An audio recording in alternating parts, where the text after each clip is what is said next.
What if I were to throw you a live scenario on Facebook ads and explain exactly what to do?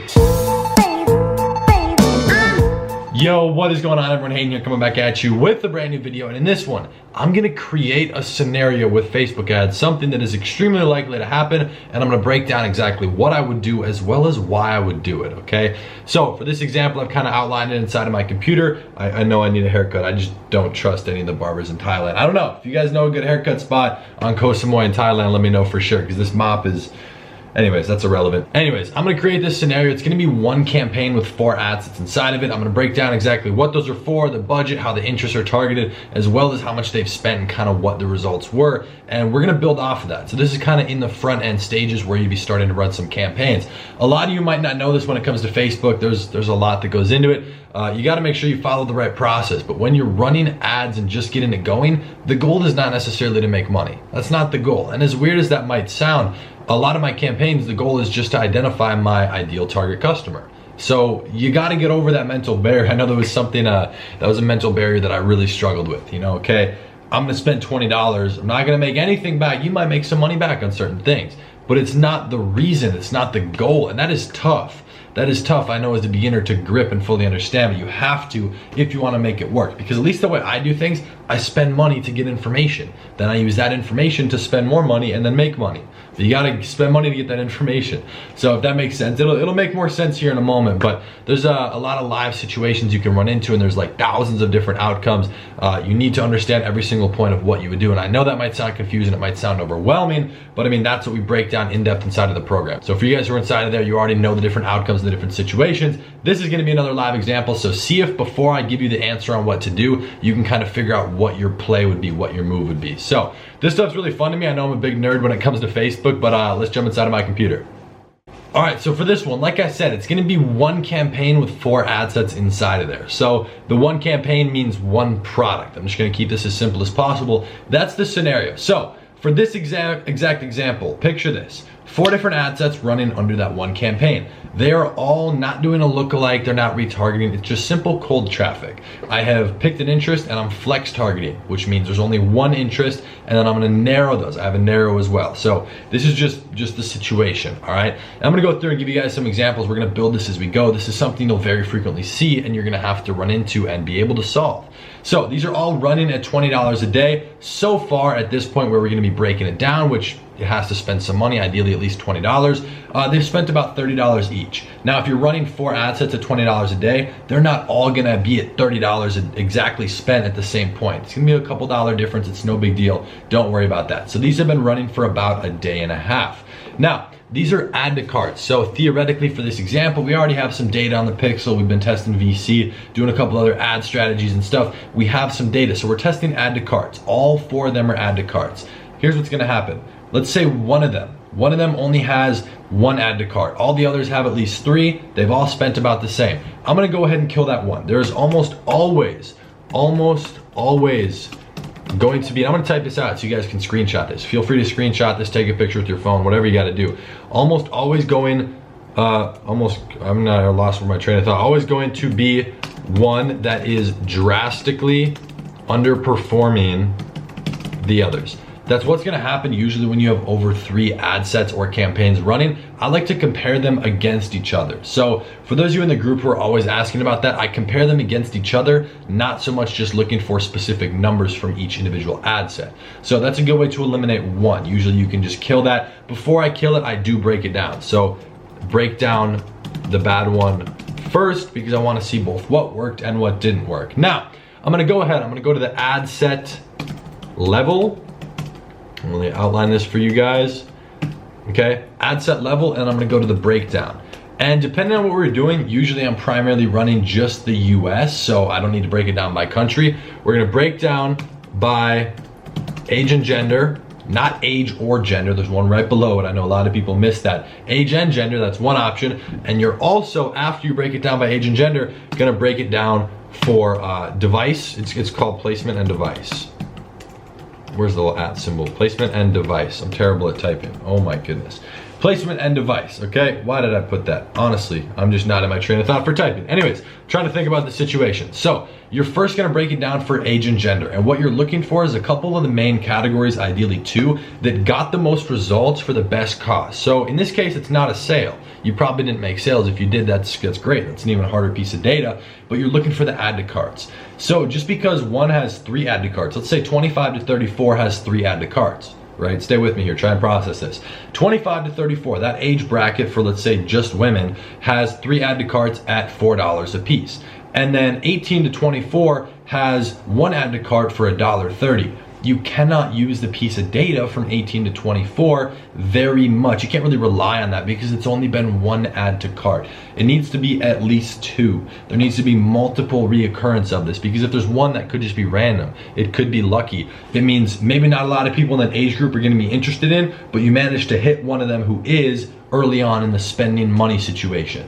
So you need multiple pieces of data, whether that's purchase, add to cart, initiate checkout, it really doesn't matter. You need to go based off data. So always, put this down for you guys, why'd I put that there? Always go based off data. That is the key. I do not guess. I do not say, oh, this probably will. That might be my initial thesis, but I still put the pieces in place to test so that then I can see what works. That's how you have to do it. That's how I structure things. So everything is based off data.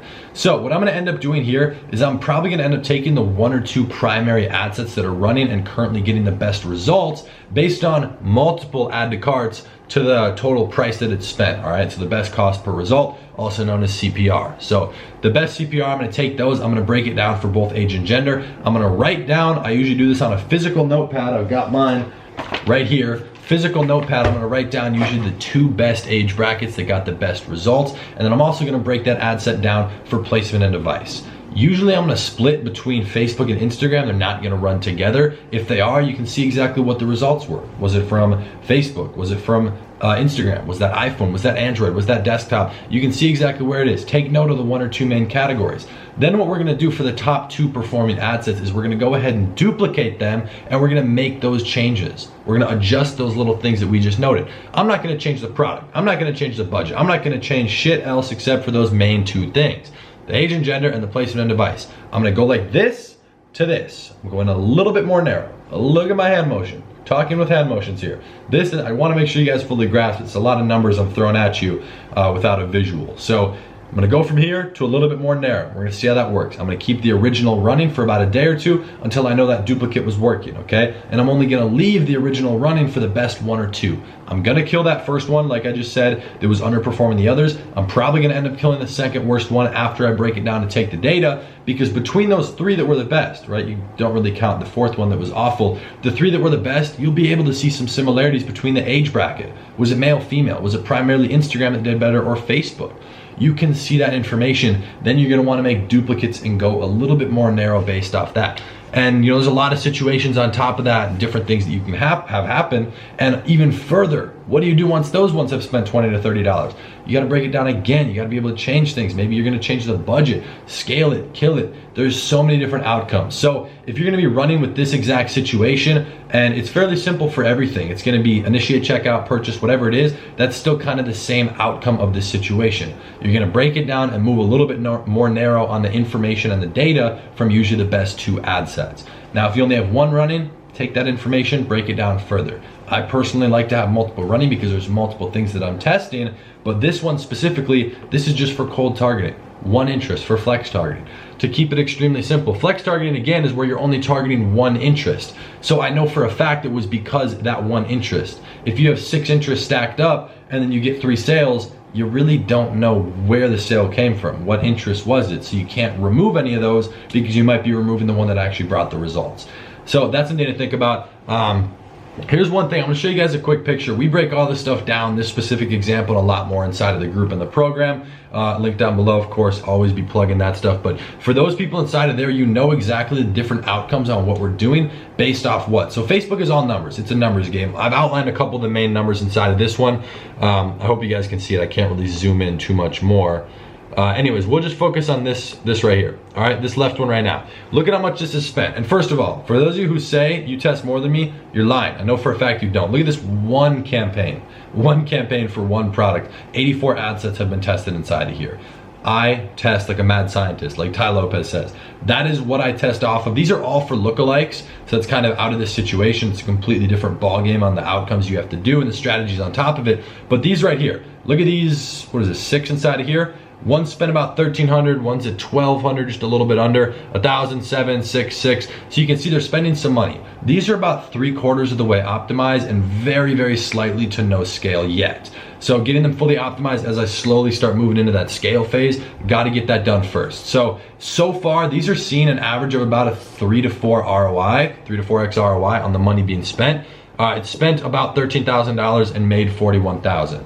So as you can see inside of there, if you can, it's really small now, but 4, 3, 3, 3, 3, 3. The average is about a 3 ROI. So for every dollar I'm spending, getting about 3 back. I usually like that to have that be about a 2.5 to 4.5, maybe 5 ratio. So this is kind of in the middle of that. I can definitely optimize this a little bit more and then start scaling. So that's just for one product. That's an idea of kind of what you're gonna be seeing once you can break those down, get multiple running. But I wanted to kind of throw this in to show you an example that you're gonna need multiple ad sets. You don't just wanna run one and then break that one down. I mean, look at this, there's only 6 running, but there's 84 that were in there. Break it down, move more narrow and get focused on what's working, and then this is what happens, okay? You get hundreds of link clicks, the purchases here, you guys can see the cost per purchase and what's going on. That's just a live example of a situation inside of there that I pulled off of one of my ad accounts. So if you guys want more help with this stuff, you want to go more in depth on Facebook, the new module on Facebook did recently drop inside of the program. That's what covers all the stuff on every single different outcome. How to go from taking the data on Instagram that you already have into Facebook, but also how to go from 0. So if you have no pixel data, you can still start with Facebook if you do it right. You have to be very specific on how you do that. Otherwise, you're going to spend a lot of money and waste a lot of time, which you can still figure it out, but you have to be extremely careful with that and follow a very specific process. So as weird as it might sound, that's the process that works for me 100% of the time, as long as the product is at least half decent. Now, other than that, I wanna know what your guys' one main struggle with Facebook ads is. If you're not doing it, drop one thing that maybe you're confused about with Facebook, you have a further question that you want me to answer, but ideally drop one specific scenario or a problem that you have in the comments down below. I wanna not only go through and answer that for you guys, but also maybe make some videos off of that. It's all covered inside of the program, so if you haven't gone through there, I would do that before you drop your problem, because I mean, your answer is inside of there. But a lot of people have been having problems on specific things, and I want to be able to make videos like this on a live example. You know, that's a situation, that's a scenario, and there's thousands of different outcomes from just doing a couple different ads. So you have to be able to have that preparedness, if that's even a word. You have to be prepared for every single situation and know what to do and how to react. Otherwise, if something happens that you didn't expect to happen or you're not trained for, you just wasted that $30 and you got to go back to the drawing board. So it's just that constant progression. You guys got to learn Facebook ads. It is a great skill to have. Other than that, if you guys have those questions, feel free to drop them in the comments down below. If you're not inside of the program, I got you guys on a discount code. It's going to be down below. That's for YouTube only. Other than that, you guys, if you did enjoy the video, I'd very much so appreciate it if you drop a like down below. And of course, join the family. We are past 65,000, by the way.